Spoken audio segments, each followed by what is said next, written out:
고린도전서 12장 4절에서 11절 말씀까지를 우리 다 같이 읽겠습니다.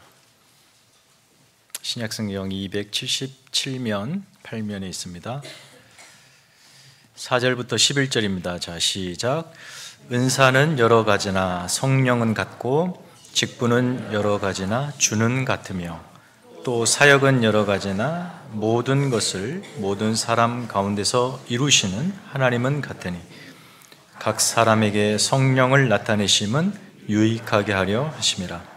어떤 사람에게는 성령으로 말미암아 지혜의 말씀을, 어떤 사람에게는 같은 성령을 따라 지식의 말씀을, 어떤 다른 사람에게는 같은 성령으로 믿음을, 어떤 사람에게는 한 성령으로 병 고치는 은사를, 어떤 사람에게는 능력 행함을, 어떤 사람에게는 예언함을, 어떤 사람에게는 영들 분별함을, 다른 사람에게는 각종 방언 말함을, 어떤 사람에게는 방언들 통역함을 주시나니 이 모든 일은 같은 한 성령이 행하사 그의 뜻대로 각 사람에게 나누어 주시는 것이니라.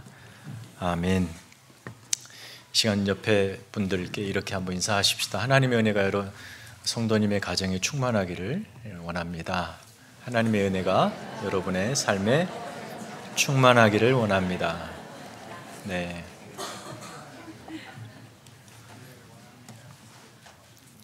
우리가 지난 성령 강림 주일에 이 성령에 대해서 논하면서 원래는 그 주 한 주만 성령과 관련해서 말씀을 나눠야 되겠다 했지만 이게 부득불 시리즈가 되어버렸습니다.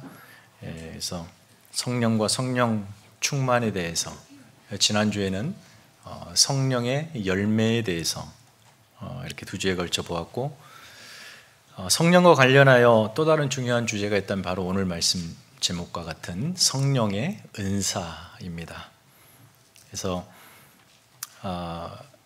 이렇게 은사를 오늘 보고요, 다음 주에는 은사와 또 연결된 게 직분이거든요. 그래서 거기까지 가서 마무리를 지려고 하고, 그 다음 주에 이제 임직자 또 선거가 있습니다. 그래서 시의 적절한 말씀이 될 것 같습니다. 성도들이 성령에 대해 많은 오해를 갖고 계신다라고 지난번에 오프닝에 말씀을 드렸는데, 그 오해의 상당한 부분이 바로 이 은사에 대한 잘못된 오해에서 비롯됩니다. 그래서 오늘은 성령의 은사에 대해서 잠시 살펴보려고 하는데요, 여러분 안에 바른 이해와 또 신앙의 도전과 유익이 있을 수 있도록 집중하시고 또 하나님의 은혜가 있기를 바랍니다. 먼저 은사란 무엇인가 라고 하는 질문으로 시작을 해보죠. 한자 은사란 은혜, 베풀사, 줄사, 에게 은혜를 준다, 은혜를 베푼다, 이것을 은사라고 정의합니다. 영어로는 좀 단순하게 gift라고 되어 있고, 원어인 헬라어는 헬라어 표기를 제가 폰트가 깨져서 못했는데 카리스마타라고 하는 헬라어인데요, 여러분이 혹시 누군가에게 저 사람 참 카리스마가 넘친다 라고 하죠. 그 카리스마가 바로 카리스마타입니다. 카리스마타 앞에 있는 카리스가 뭐냐면 은혜라는 말이에요. 그러니까 헬라어 원어에도 은혜와 주는 어떤 그런 개념이 들어있는 것 같죠. 그래서 하나님께서 은혜로 베푸시는 선물, 이걸 은사라고 정의할 수 있습니다. 한번 따라해 보시겠어요? 하나님께서 은혜로 베푸시는 선물. 네, 우리가 그렇게 은사를 정의할 때 거기에는 매우 중요한 네 가지 특징이 있습니다. 그래서 오늘 설교는 이 네 가지를 하나씩 살펴보면서 진행하려고 합니다. 첫 번째로 먼저는 당연한 건데요, 은사란 하나님께서 은혜로 베푸시는 선물이다라고 정의할 때 당연히 그 은사를 베푸시는 주체는 하나님이시겠죠. 성령 하나님. 그래서 첫 번째 특징, 은사를 베푸시는 분은 하나님이시다. 지난주에 우리가 살폈던 성령의 열매, 하나님의 성품이었습니다. 하늘로부터 오는. 은사도 마찬가지죠. 은사는 여러분 각자가 어떤 노력하고 개발해서 새로 만들어내 내 것으로 만드는 어떤 그런 것이 아니라 하나님이 주시는 거예요. 그 출처가 하나님이시라는 거죠. 구원, 성령 받음, 은사 전부 다 하나님께서 당신의 백성들에게 베푸시는 아주 고귀한 은혜들입니다. 곧바로 두 번째로 넘어가 보면 은사를 하나님이 은혜로 베푸시는 선물이라고 정의할 때 둘째, 한번 다 같이 읽어볼까요? 시작. 은사는 예수 믿는 모두에게 주신다. 은사를 누구에게 베푸는가에 대한 질문에 은사란 예수 믿는 모두에게 하나님이 주시는, 그래서 은사의 보편성입니다. 특별한 사람에게 저가 뭐 특별한 것은 아니지만 저같이 이렇게 말씀을 선포하는 특별한 어떤 일을 하는 그에게만 주는 것이 아니라 예수 믿는 모두에게 주신다는 거예요. 여러분이 예수를 믿고 구원을 받았지요. 여러분이 성령을 받았습니다. 그래서 그 하나님의 영인 성령이 여러분에게 각각 주시는 것이 은사라는 겁니다. 그래서 은사는 모든 예수 믿는 자에게 보편적으로 주어지는 은혜입니다.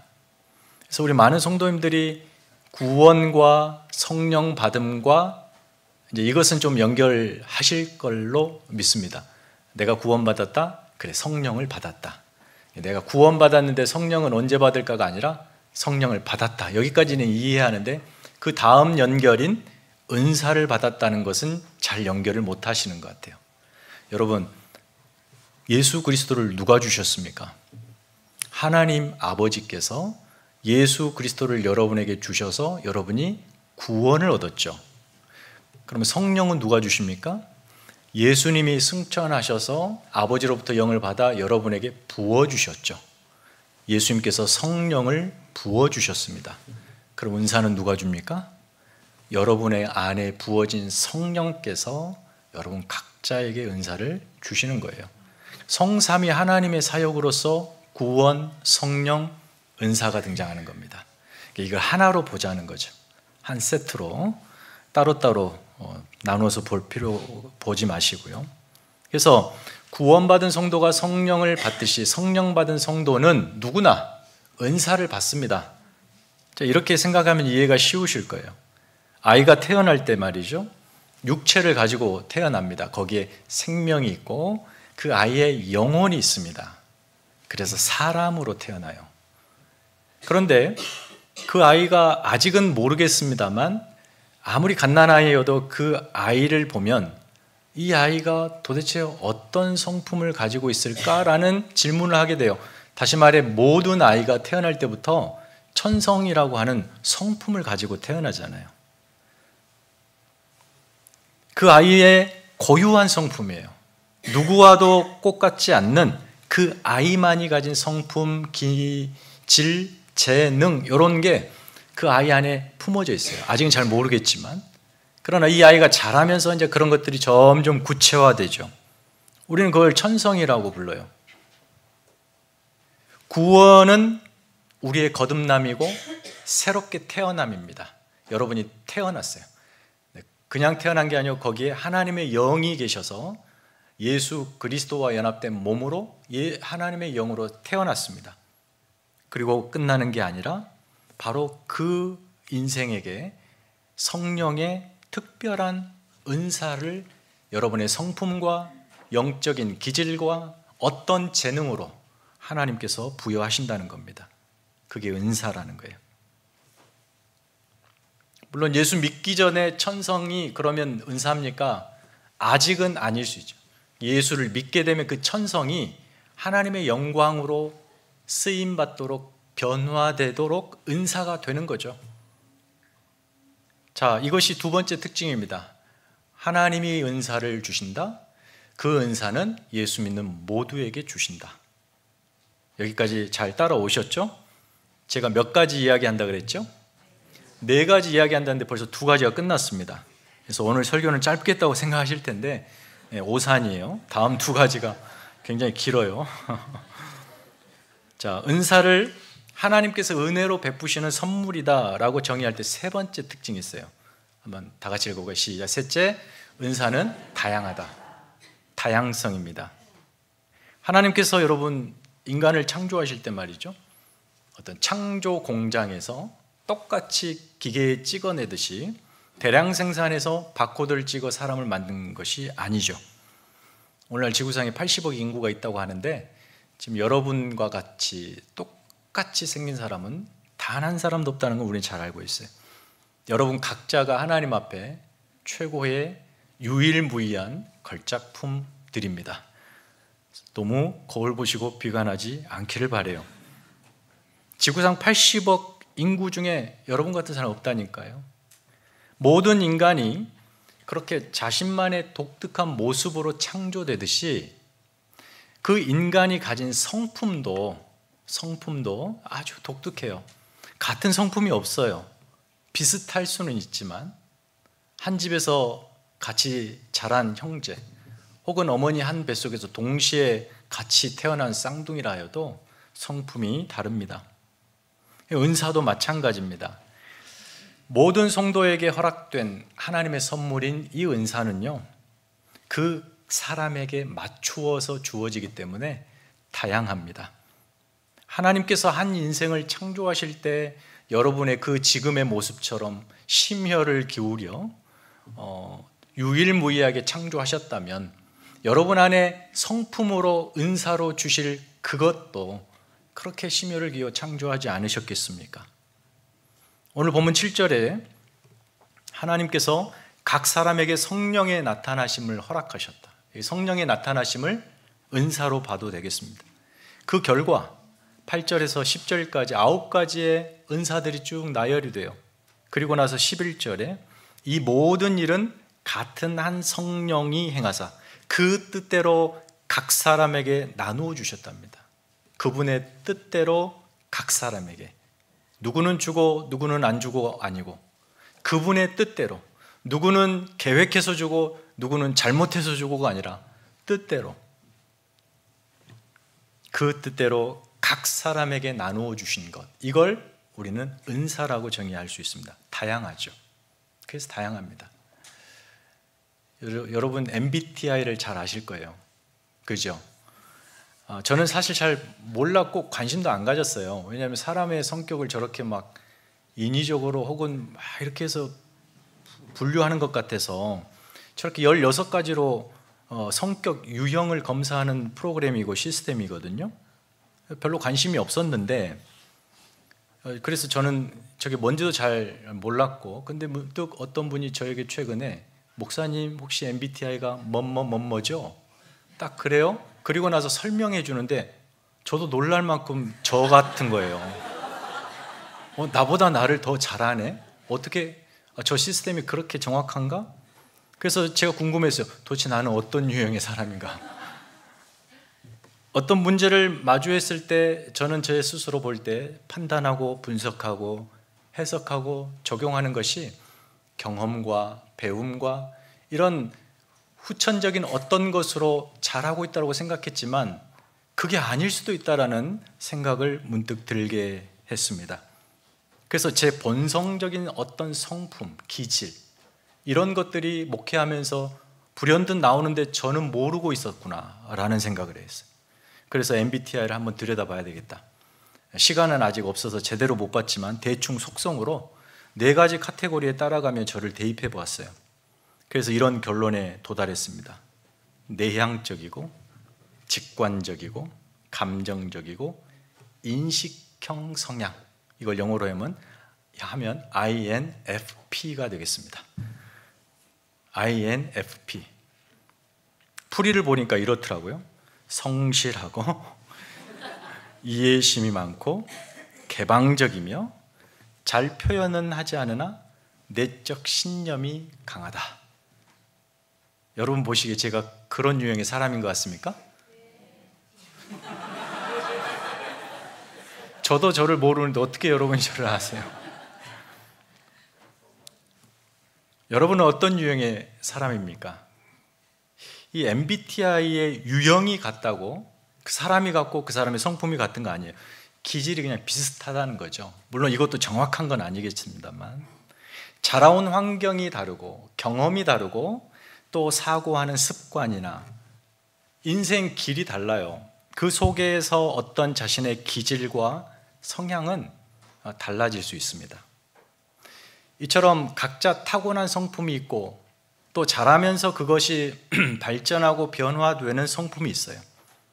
그 모든 것을 우리는 성령께서 허락하시는 은사로 이해할 수 있습니다. 그만큼 다양하다. 여러분, MBTI가 그저 성격 유형을 분류하는 데 도움될 뿐이지 어떤 성격은 좋고 어떤 성격은 나쁘다, 저 성격은 뭐뭐 맞고 저것은 그렇지 않다, 이렇게 옳고 틀렸다를 판가름하는 기준은 아니죠. 모든 사람의 성품이 귀합니다. 다시 말해 성도 각자에게 주시는 하나님의 은사가 모두 귀합니다. 신앙생활을 하다 보면 자꾸 다른 사람과 자기 자신을 비교하면서 특별히 이 은사를 두고 그렇게 힘들어하는 성도를 간혹 봅니다. 어떤 사람은 하나님이 자신에게는 특별한 어떤 걸 주지 않으셨다고, 그 받은 은사가 있음에도 불구하고 자신의 은사를 폄훼하고 다른 사람을 보면은 내 것보다 훨씬 좋아 보이는 어떤 비교를 함으로써 자신의 그 처지를, 신앙 처지를 비관하는 사람이 있는가 하면, 또 어떤 사람은 하나님께서 자신에게만 특별히 어떤 걸 주셨다고 자기가 받은 은사를 드높이고 자랑하여 그것이 없어 보이는 다른 사람을 차별하고 멸시하는 그런 교만에 빠지기도 합니다. 하나님이 자신을 덜 사랑해서 좀 부족하고 못난 은사를 주셨다고까지 생각하는 사람도 있어요. 그렇지 않습니다. 또 어떤 사람은 나도 저 사람처럼 멋지고 특별한 은사를 받아봐야 되겠다 하고 은사 집회에 참여하고 은사 주는 사람에게 기도받으러 다니고 또 이런 열심과 치성을 더해서 하나님을 감동시켜 나도 저런 은사 주십시오라고 하는 사람도 있죠.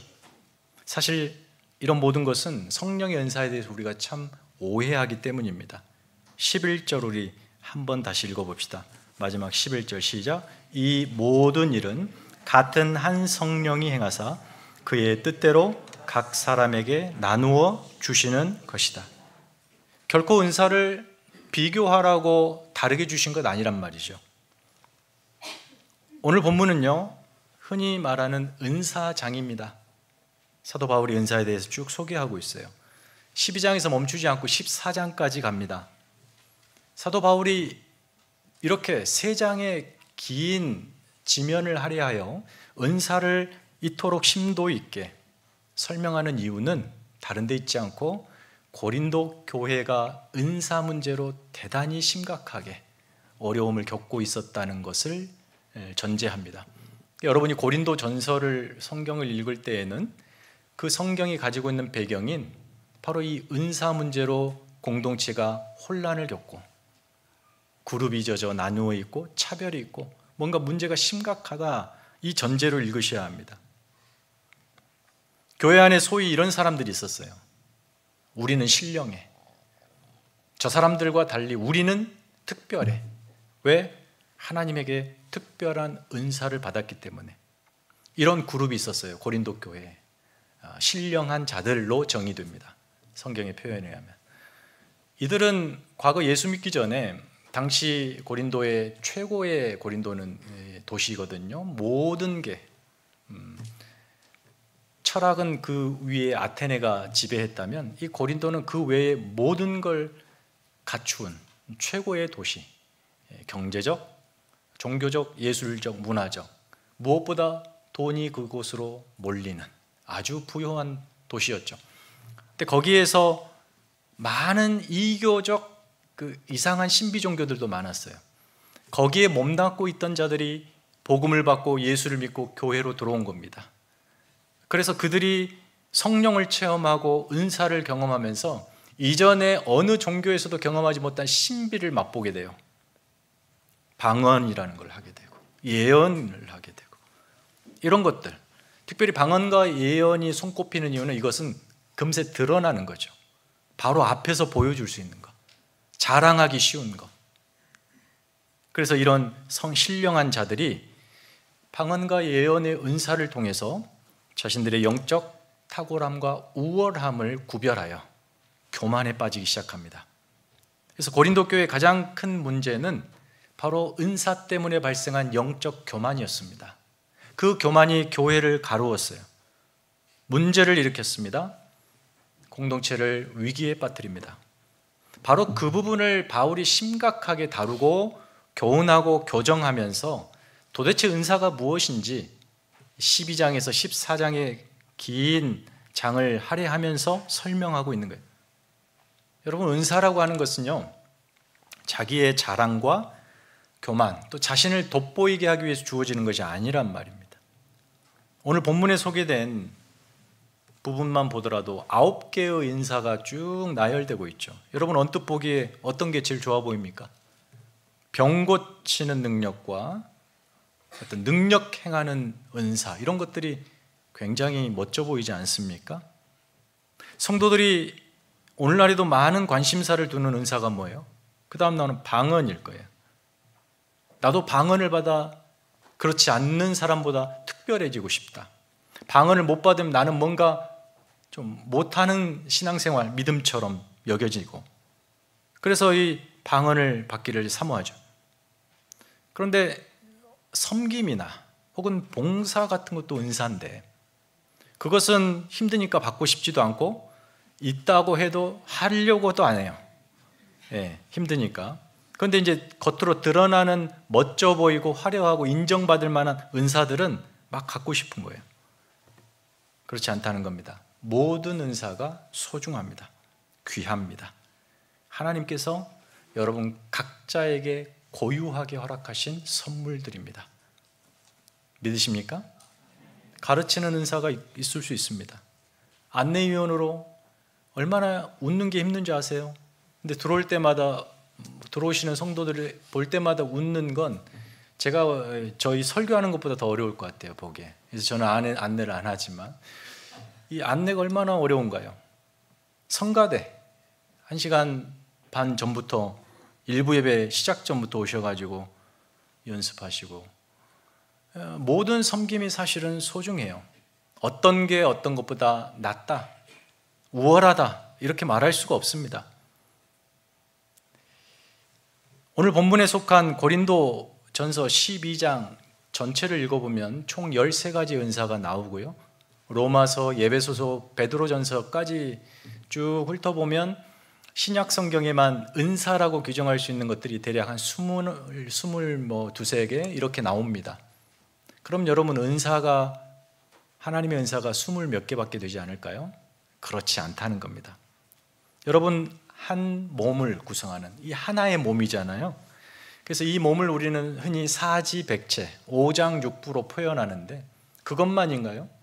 우리 몸을 구성하는 이 전체, 세포부터 시작하여 염색체까지 헤아린다면 헤아릴 수가 없을 만큼 많잖아요. 이 모든 것이 한 몸을 이루고 있잖아요. 색깔, 여러분 보이는, 구별할 수 있는 색깔, 눈으로 보고 구별할 수 있는 색깔이 몇 가지나 될까요? 세상에 존재하는 색깔 헤아릴 수만 있다면 헤아려 때 최소한 10,000개가 넘는다고 하죠. 검은색만 해도 15가지고 흰색만 해도 78가지. 이것들이 조금만 섞이면 달라지죠. 그리고 거기에 빛이 얼마나 어떻게 비치냐에 따라 또 달라지죠. 어떻게 우리가 색을 헤아릴 수 있겠습니까? 하나님께서 여러분을 창조하시면서 각자에게 고유한 색을 주셨고, 성령을 주셔서 성령이 여러분의 내면을 조명하실 때마다 여러분은 각각 달리 다른 은사로 하나님 앞에 영광스럽게 쓰임받을 수 있습니다. 이것이 은사이기 때문에 은사를 정확히 몇 개다라고 헤아리는 것은 무식한, 무의미한 것이고, 내가 받은 은사를 다른 사람이 받은 은사와 함께 비교하며 어떤 것이 더 나은가 비교하는 것조차도 사실상 무의미합니다. 마치 검은색은 흰색보다 더 가치가 있다, 혹은 노란색이 빨간색보다 더 좋다, 우월하다, 얼마나 이 무의미한 진술입니까? 비교할 필요 없는 것들이죠. 은사가 그렇습니다. 은사는 다양합니다. 하나님께서 여러분에게 필요해서 주신 것들이 창조적이고 고유하고 소중합니다.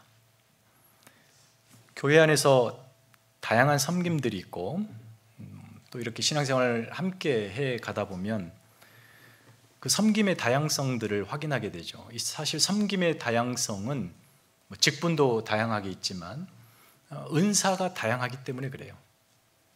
쉽게 그 사람의 성격이 달라서 이렇게 표현할 수도 있지만 하나님께서 그에게 주신 은사가 달라서 교회 안에는 다양한 섬김이 있습니다. 제가 우리 네 분의 장로님과 함께 거의 10년째 당회를 하고 교회를 함께 섬겨가고 있는데 우리 장로님들 네 분이 다 다릅니다. 성격이 다 다르시고 기질이 다 다르시고 재능도 다르세요. 다시 말해요, 하나님이 그분들에게 주신 은사가 다른 겁니다.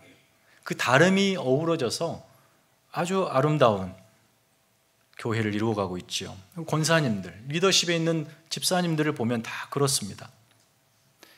그걸 가지고 우리 교회 안에서는 이렇게 말하지 마십시다. MBTI가 달라서 이렇게 말하지 마시고 하나님이 그에게 주신 은사가 달라서 훨씬 더 은혜롭지 않습니까?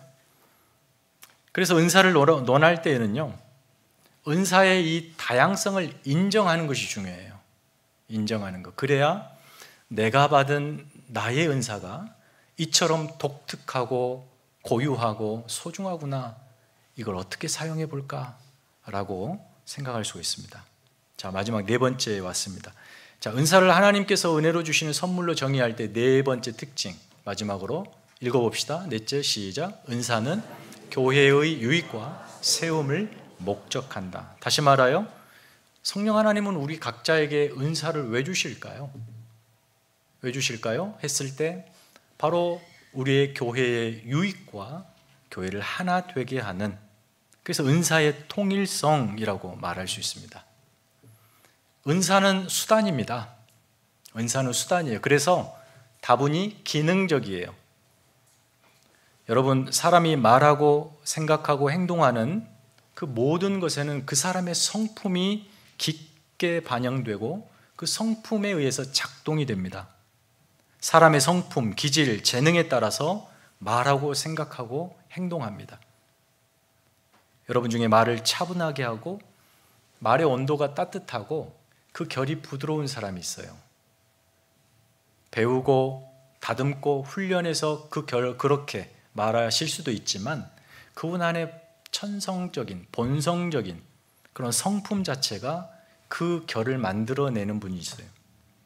그런 분들의 말에는 굉장히 힘이 있습니다. 타인을 위로해주고 또 치유해주는 힘 있는 말이죠. 그 사람은 바로 그런 은사를 받은 거예요.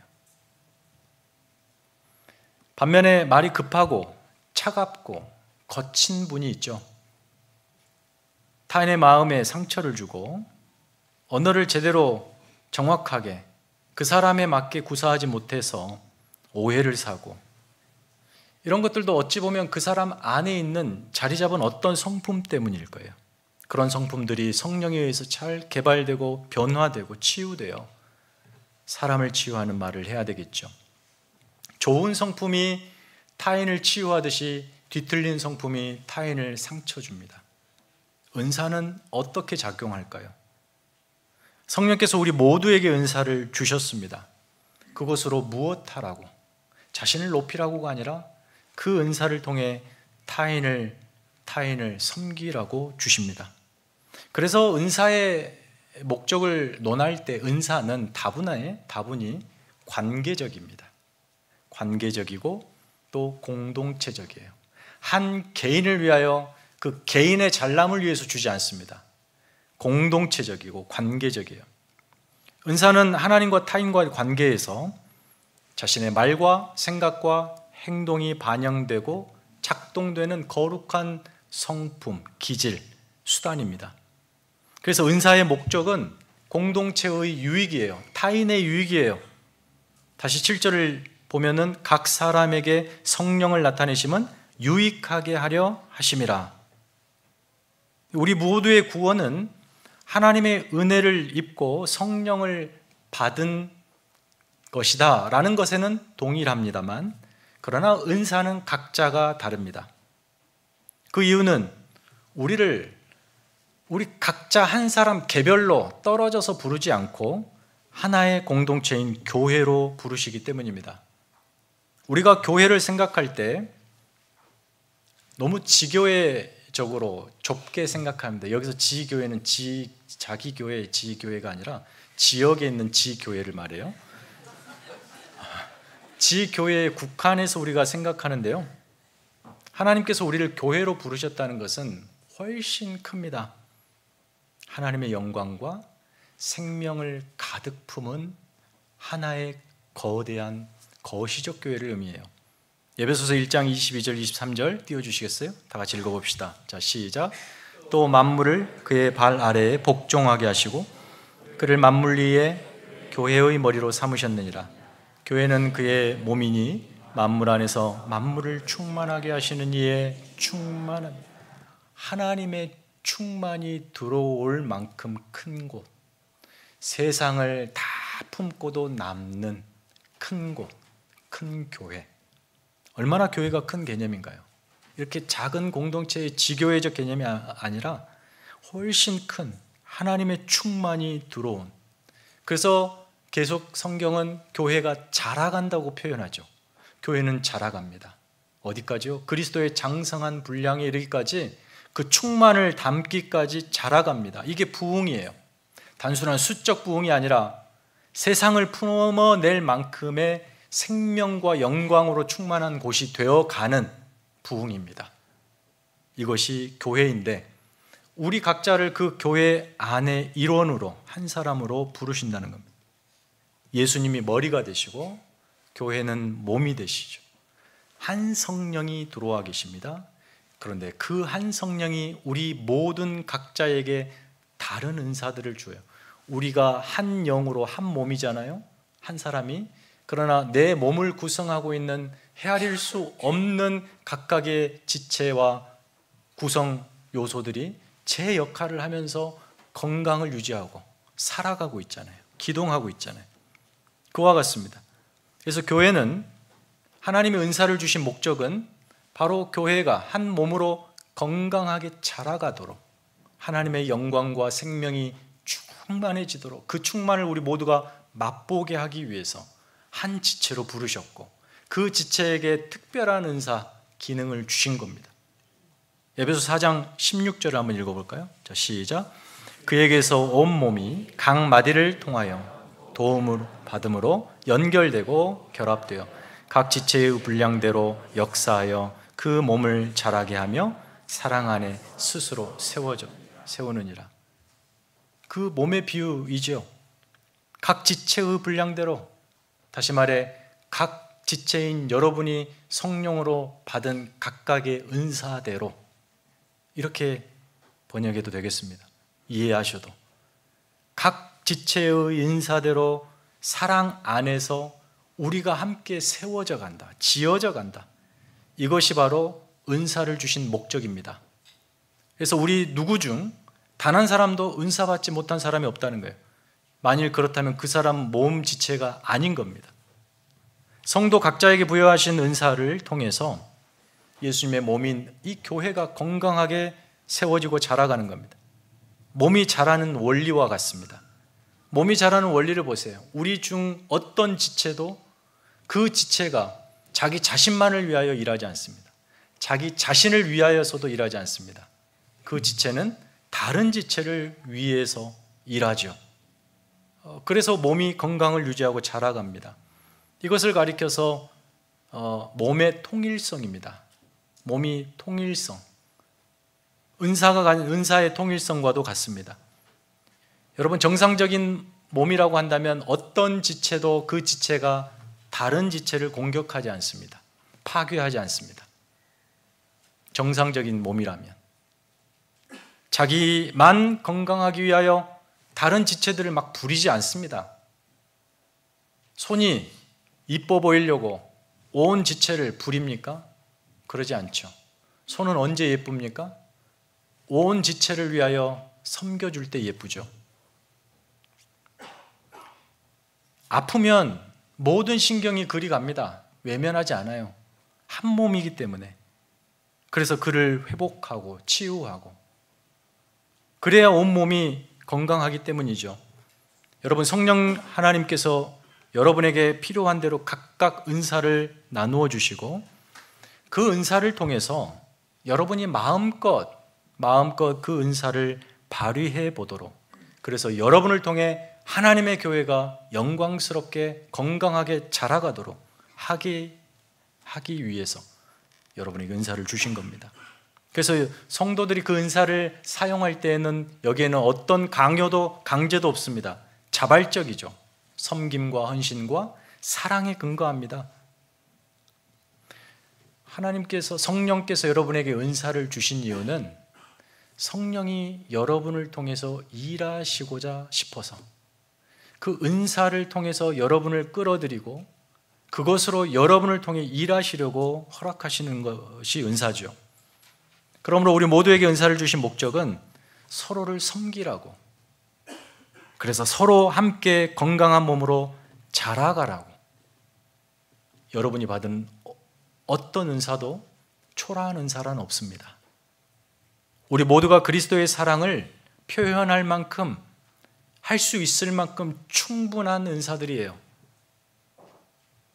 다만 여러분이 그 사랑을 표현하지 않고 은사를 사용하지 않고, 그래서 내가 은사를 받은 건지 은사가 있는 것이나 한 건지 그렇게 무관심하고, 받은 은사가 있다고 생각하는데 그건 남에게 비교할 때 초라하고, 이렇게 잘못 여길 뿐입니다. 적극적으로 타인을 사랑하는 섬김에 자신을 내어주도록 수단과 기능과 도구로서 하나님이 여러분에게 은사를 주신 겁니다. 그 은사를 통해서 여러분이 하나님 앞에 명예로워지고 아름다워질 기회를 얻는 것입니다. 무엇보다 은사가 성령이 주신 것이기 때문에 내가 은사를 발휘한다, 사용한다, 그 은사를 통해서 일을 하고 있다라고 한다면 바로 그 자리에 성령 하나님이 계시다는 증거입니다. 어떤 분이 묵묵히 섬겨주시죠. 누구의 칭찬도 기대하지 않고 그저 하나님이 나를 사랑해 주심에 감사해서 섬겨주시는 분들이 있습니다. 바로 그의 섬김 그 자리에 주님께서 나타나시는 겁니다. 성도들을 믿음 안에 굳건히 세워주고 굳은 일 마다하지 않는 사람들이 있습니다. 그것도 은사죠. 은사인데 바로 그 일 하시는 거기에 성령께서 나타나신 거예요. 그를 통해서 하나님의 영광이 드러납니다. 자, 말씀을 정리하겠습니다. 성령의 선물로서 하나님께서 은혜로 주시는 은사는 이렇게 네 가지를 띄워주시면 보편적이고 또 다양하고 통일성이 있습니다.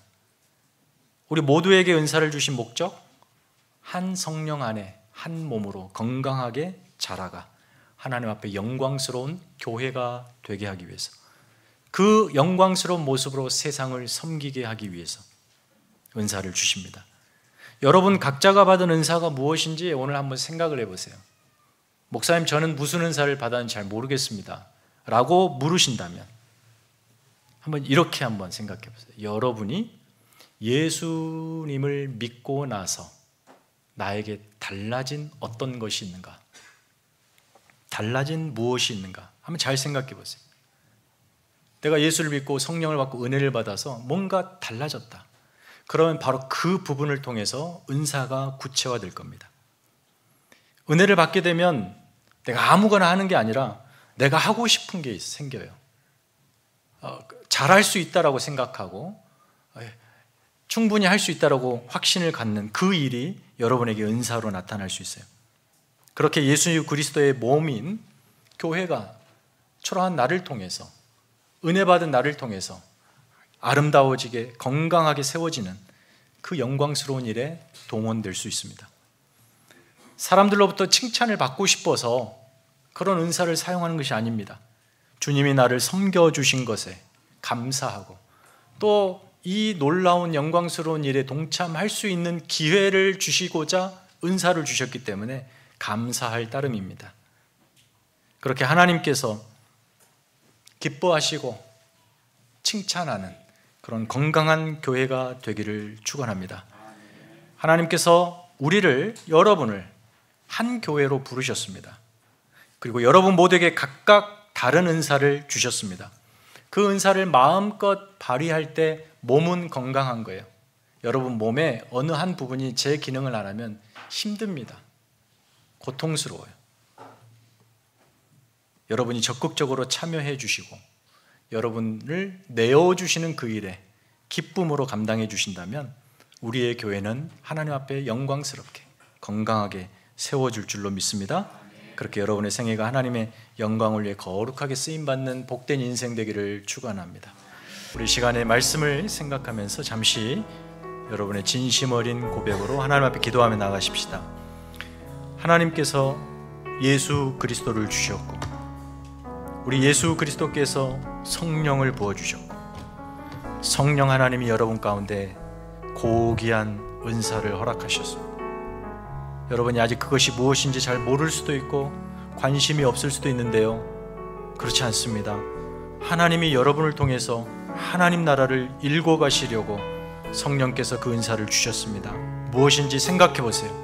그렇게 쓰임받는 것이 여러분의 인생이 얼마나 하나님 앞에 영광이 되고 기쁨이 되고 찬송이 되는지, 우리 모두가 그렇게 하나님의 충만한 은혜로 쓰임받고 여러분의 생애가 복되게 명예롭게 아름다워지게 쓰임받는 모두가 되게 해주시라 함께 기도하겠습니다. 하나님 아버지, 우리에게 베푸신 은사가 무엇인지 생각합니다. 성령 하나님께서 일하시려고, 우리를 통하여 일하시려고 은사를 주셨습니다.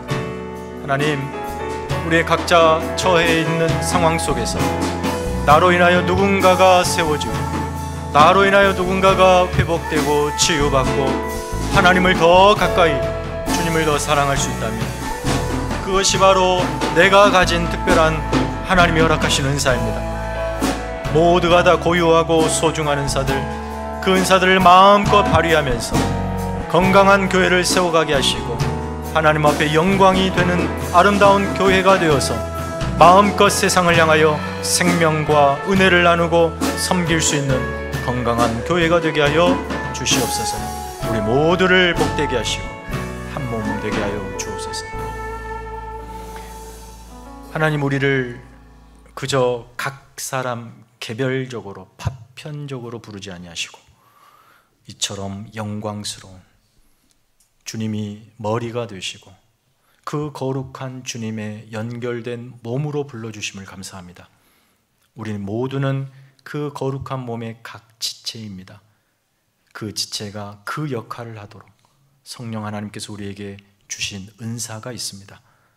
그 은사가 무엇인지 깊게 고민하고 생각하며 그 은사를 통하여 우리가 마음껏 하나님의 이 영광스러운 교회를 위하여 쓰임받고 또 나의 그 은사를 통하여 누군가가 회복되고 세워지고 아름다워지고 나도 누군가의 은사에 의해서 내 영혼이 아름다워지고 이처럼 서로 유기적인 연합 속에서 아름다운 한 몸인 거룩하고 건강한 교회를 이루어갈 수 있도록 우리 모두에게 충만한 은사를 내려 주시옵소서.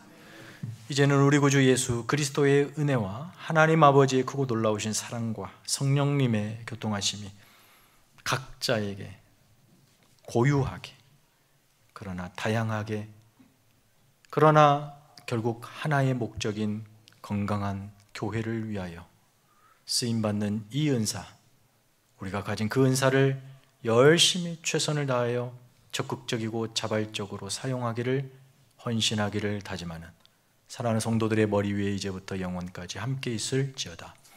아멘.